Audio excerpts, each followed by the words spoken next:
Pada bulan Maret tahun 2003, saat itu saya ada di Batam dan saya ingat sekali saya sedang menelepon ayah saya. Saya menanyakan, "Pah, kapan Papa mau pensiun?" Terus kemudian ayah saya mengatakan, "Ya secepatnya ya, Papa ini udah umur 68 tahun ya." Yaudah kalau gitu, gimana kalau akhir tahun ini? Saya tantang seperti itu. Terus ayah saya bilang begini, "Wah ya, mau lah ya. Cuman ya gitu, Papa jangan disuruh nganggur begitu aja. Kalau bisa ya ada kebun lah gitu ya, yang bisa digarap, Papa biar bisa ada kerjaan gitu. Oke, Papa minta berapa hektar?" Saya tanya begitu. Kemudian ayah saya mengatakan, "Ya nggak usah 1 hektar, 5.000 meter persegi juga oke. Yang penting bisa buat berkebun." "Oke, aku beliin 2 hektar." Saya katakan seperti itu. Terus ayah saya kembali bertanya, "Nah, kamu memang punya duit?" "Enggak, aku lagi bangkrut," saya bilang begitu. Tapi memang saat itu saya habis bangkrut berbisnis rumah makan. Tapi bisnis yang lain tetap masih jalan. Nah, kemudian ayah saya mengatakan begini, "Lawang kamu bangkrut, kamu kok nawarin Papa buat pensiun? Aneh kamu tuh." Saya bilang gini, "Loh, Pak, rezeki kan nggak linear. Apalagi kalau aku yakin doa Papa itu manjur buat aku. Doain aku aja, insya Allah nanti ada jalannya." Itu yang saya katakan. Kemudian Papa saya cuman ya tersenyum dan menghibur saya. Ya. Mudah-mudahan rezekimu dilancarin. Amin, saya bilang gitu. Amin, ya Rabbal Alamin. Seusai saya tutup telepon, apa yang saya lakukan? Saya memvisualisasikan impian saya. Saya datengin kebun yang kira-kira mau saya beli. Saat itu di daerah kepulauan di Batam, namanya Pulau Rempang. Memang Pulau Rempang itu banyak kebun-kebun yang kosong dan memang tanahnya relatif lebih subur dibandingkan di Batam. Saya datangin dan kemudian saya foto-foto, cekrek. Saya pajang di tempat yang saya kira-kira bisa terlihat dengan jelas pada saat saya bangun tidur. Dengan harapan selain menjadi doa buat saya juga membuat motivasi saya selalu hidup. Apa yang terjadi? Alhamdulillah, qadarullah, dengan dipaksakan tentunya, November tahun 2003, kebun itu terbeli. Bahkan bukan 2 hektar, tapi 3 hektar. Kemudian saya menelepon ayah saya lagi dan saya mempersiapkan apa saja yang diperlukan, termasuk rumah panggung dan yang lain-lain. Di tahun 2003 akhir, ayah saya mulai mengajukan pensiun. Kemudian 2004, ayah saya mulai pindah ke Batam bersama saya dan tinggal di Pulau Rempang. Kemudian permasalahan berikutnya terjadi. Ayah saya mengatakan begini, "Ya, cari tukang kebun kan nggak gampang di Batam ya." Terus kemudian saya mengatakan begini, "Tenang Pak, nanti insya Allah ada jalannya." Saya selalu meyakini bahwa Allah itu sayang dengan saya. Dan Allah membimbing saya. Suatu saat, pada saat pulang dari siaran di Batam TV bersama dengan kawan saya, Widyawati Irada, saya mengantar dia pulang ke rumah.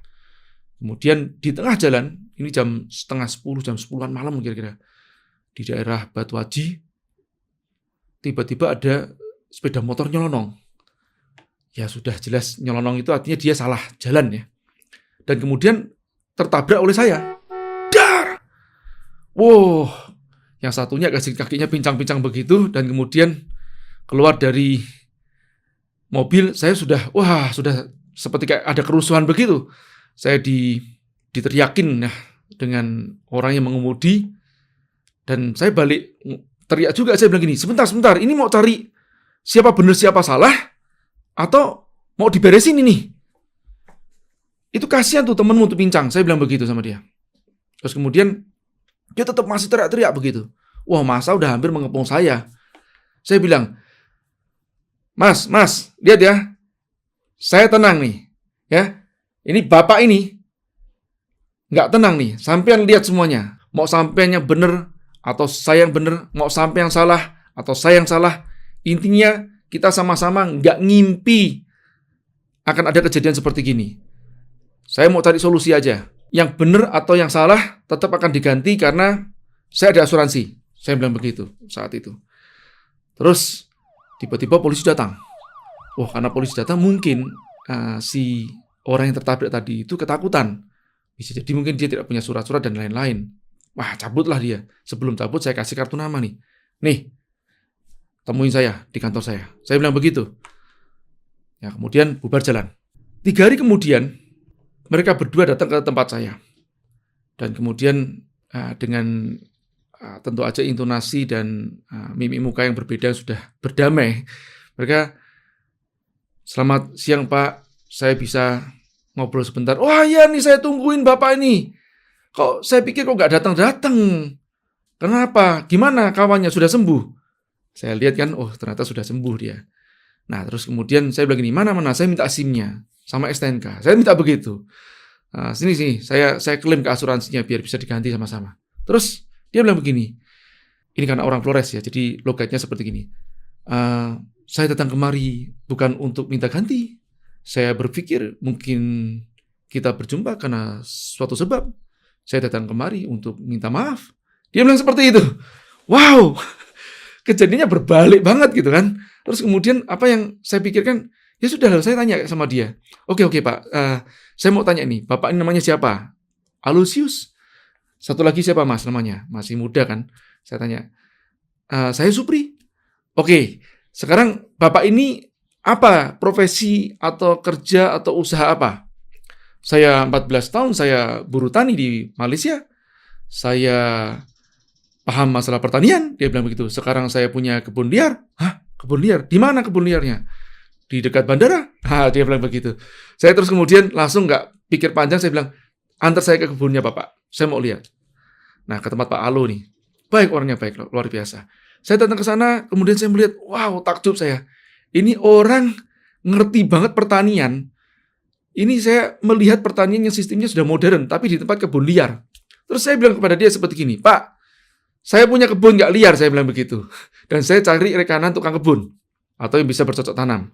Terus kemudian saya ajak dia datang ke mana? Ke kebun saya, mereka berdua. Terus kemudian saya temukan dengan ayah saya, dan ayah saya srek. Saya modalin mereka, dan jadilah kebun kami itu. Senang banget, ayah saya pun juga senang setiap sore pada saat menyiram tanaman begitu kan, itu kan metodenya sudah cukup modern, sudah pakai kawat-kawat ke atas vertikal begitu, sprinkle yang modern, jadi sudah nggak pakai manual. Dan ya itulah hasilnya, pare-pare itu bisa besar-besar segini dan kacang panjangnya juga gemuk-gemuk. Nah, problem kedua akhirnya terjadi pada saat panen. Pada saat panen, sebetulnya kita sudah memperkirakan bahwa kita akan mensuplai ke tempat hypermarket. Cuman kan kita nggak bisa langsung tanya kepada mereka kebutuhan mereka berapa kan kalau kita nggak punya barangnya juga. Jadi pada saat sudah panen baru kita membawa hasil kita dan kita menawarkan kepada mereka. Sayangnya kebutuhan mereka itu hanya sekitar 20 kilo per 2 hari. Nah, di sana pada saat itu ada hypermarket yang bernama DC Mall atau Diamond City Mall.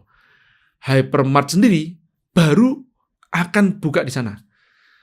Supermarket yang lain apa? Yang berani membeli dengan harga yang cukup tinggi adalah Gilail.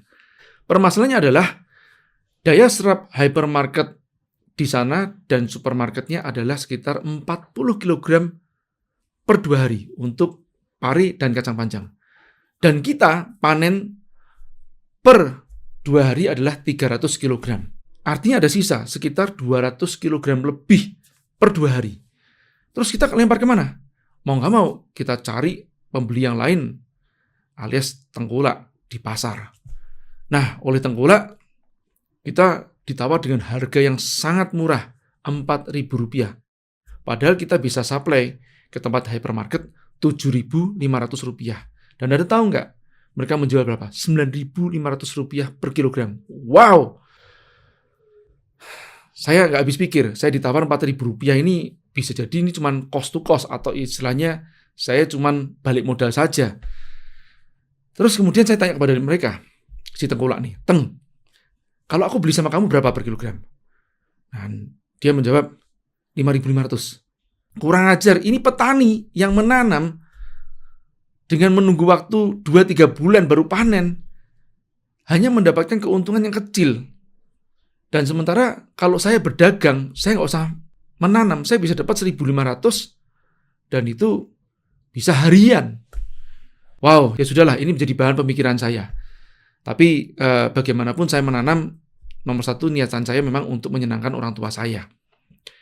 Oke, berlanjut. Kita tentu aja tidak mau menyerah pada tengkulak saja. Akhirnya kita mencari sumber-sumber supply ke tempat yang lainnya. Dan suatu saat, pada saat itu saya punya tim namanya Swanjari atau saya panggil Dari. Dari ini laporan kepada saya, Pak, di sini mau tanya Pak, ada sayuran yang lain nggak selain pari sama kacang panjang? Terus saya bilang sama dia, tanya sama dia, perlunya apa? Terus kemudian Dari menyampaikan dan Pak, mereka perlu wortel, tomat, bawang, dan yang lain-lainnya. Bilang sama mereka, minta speknya jenisnya apa, minta sampelnya kalau bisa. Nah, kemudian kita bawa sampel itu ke tempat tengkulak. Terus tanya kepada tengkulak, berapa nih harganya? Ya, kemudian mereka memberikan harga dan kita naikkan sekitar 20-30% untuk mendapatkan marginnya dan kita berikan quotation atau penawaran ke tempat hypermarket tersebut. Dan mereka menerima. Wah, bisa, masukkan Pak, masukkan. Alhamdulillah, jadi kita hanya menanam 2 tapi kita supply-nya banyak sekali gitu kan. Oke, selanjutnya hypermarket itu menanyakan, cuma sayuran aja. Terus kembali lagi, Dari sudah bisa berimprovisasi. Perlunya apa? Ada daging nggak? Ayam, telur, sapi. Terus, kecuali babi ya. Kita langsung menjawab, ada, begitu aja. Gimana caranya? Minta spek, cari ke tempat tengkulak atau penjual grosiran di pasar. Kemudian kita mendapatkan penawaran lagi, kita naikkan 20-30% dan berikan penawaran close. Sampai kemudian kita melebarkan sayap kita tidak hanya supply ke tempat hypermarket, tapi juga kita supply ke tempat perhotelan dan juga ke rumah sakit. Kemudian sampai Solaria dibuka di Batam pertama kali, kita menawarkan juga supply daging dan sayuran kita ke sana. Dan apa yang ditanyakan oleh Solaria? Cuma daging dan sayur aja. Kembali lagi, jawabannya selalu begini, adalah pertanyaan. Perlunya apa? Ada beras, ada minyak, bumbu, dan yang lainnya. Ada! Nah, kemudian apa yang kita lakukan? Sama, kita mencari di pasar dan kemudian kita berikan penawaran supply ke sana. Belum selesai. Di pagi hari pada saat tim kami bersih-bersih di depan ruko, ibu-ibu yang sedang jogging, bersepeda, menanyakan, Mbak, ini sayurnya kok bagus-bagus ya, cantik-cantik. Dijual nggak Mbak? Oh enggak Ibu, ini buat supply Ibu ke tempatnya supermarket, hypermarket, perhotelan, dan yang lainnya. Terus kemudian, wah kalau boleh Mbak, saya mau beli nih. Dari menyampaikan kepada saya, Pak, banyak loh Pak yang nanyain sayuran kita. Ya sudah gini aja, kamu coba beli chiller. Saya bilang begitu, cari chiller bekas. Daripada ruko di bawah ini cuma dipakai buat naruh stok-stok kita coba sambil berjualan juga. Nah, terus kemudian saya memberikan nama karena memang pada saat itu saya terinspirasi ya, jadi petani itu kok kayak soro banget. Kita ingin mensejahterakan petani, kita ingin memangkas jalur tengkulak itu. Terus kita namakan apa? The Farmer. Petani, minimarket kita. Kemudian jadilah minimarket kita dengan ala kadar, beli rak-rak seadanya untuk bumbu-bumbu dan juga chiller-chiller untuk daging dan sayuran. Nah, cuman saya melihat nih, ada yang nggak beres gitu. Tapi saya nggak ngerti apanya yang nggak beres. Kemudian saya berpikir, wah saya harus cari konsultan retail nih. Saat itu belum ada Alfamart dan Indomaret di sana. Adanya adalah Circle K. Tapi saya melihat bahwa Circle K, layoutnya nyaman banget nih. Saya nggak ngerti sekali lagi, saya kepingin tahu. Dan saya cari tahu, pada saat itu saya mendatangi gudangnya Circle K dan kemudian saya mengatakan bahwa saya mau menanyakan tentang hal franchise-nya Circle K itu seperti apa. Awalnya memang niatannya seperti itu. Saya menanyakan tentang franchising fee-nya, kemudian royalty fee, kemudian persyaratannya, dan yang lain-lain. Nah, si GM ini bisa menjelaskan dengan sangat gamblang. Saya puas lah intinya. Kemudian ide saya berkembang nih. Saya menanyakan pada dia, Pak, Bapak 1 minggu kira-kira libur nggak Pak? Saya tanya begitu. Terus kemudian begini, oh iya Pak, saya Sabtu Minggu biasanya sih libur Pak. Kenapa Pak ya? Bapak boleh nggak jadi konsultan saya bilang begitu. Saya punya minimarket nih. Saya tahu ini ada nggak beres, tapi saya nggak ngerti mana nggak beres. Saya bilang begitu. Terus kemudian dia menyetujui dan datang ke tempat saya di hari Sabtu dan Minggu. Terus ya setiap kali datang saya kasih uang saku lah buat beliaunya. Dan saya minta resep, Pak, apa aja nggak beres? Oh ya Pak, ini layoutnya, ini merchandising-nya, ini desain ininya. Oke, kira-kira kalau perlunya apa saja? Ini perlu sedikit renovasi Pak, warna juga iya Pak. Ini gini. Oke, Bapak ajukan kira-kira hitungan-hitungannya seperti apa dan apa saja yang perlu saya perbaiki. Terus kemudian kita cari kontraktornya. Dan setelah saya perbaiki sesuai dengan arahannya dia, wow, saya kaget. Wah, cakep ya. Jadi nyaman gitu pas kita mau belanja. Jadi ternyata ada rahasia layout. Kenapa naruh minuman harus sebelah paling ujung, kenapa naruh yang perintilan-perintilan kecil-kecil itu di tempat dekat kasir dan seterusnya. Kemudian saya tanya lagi, apa lagi yang kita harus perbaiki? Ya Pak, ini karyawan Bapak juga harus di-training supaya pelayanannya bagus. Terus kemudian Bapak harus punya sistem point of sales-nya. Oke Pak, gini aja deh, Bapak buatin ya kurikulumnya. Nah, saya minta suruh buatin dan Bapak training. Saya bilang gitu. Jadi tetap saya jadikan dia konsultan di hari Sabtu Minggu saya bayar. Sampai akhirnya saya puas. Dan terakhir saya bilang begini, mau nggak Bapak jadi partner saya? Saya bilang katakan seperti itu. Nah, saat itulah saya membuat pengembangan bisnis yang lain, konsultan retail management. Meskipun setelah itu saya berpisah dengan dia, tapi saya banyak belajar terus terang.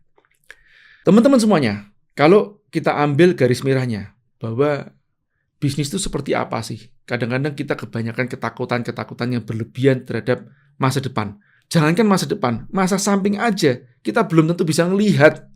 Apalagi masa depan yang di belakang tembok sana. Apa yang kita bisa lakukan adalah kita melangkah. Pada saat kita melangkah, barulah kita bisa melihat, oh ternyata enggak masa depan loh ya. Kita ternyata harus belok ke kanan, terus belok ke kiri, dan seterusnya. Dan bagi saya, tidak ada yang namanya kejadian yang salah. Meskipun kita bertemu dengan orang-orang yang salah. Kisah-kisah lucu seperti ini untuk membuka mental block Anda, sudah saya bagikan di buku The Power of Kepepet saya. Apalagi sekarang sudah ada versi tobatnya, yang insya Allah lebih syariah.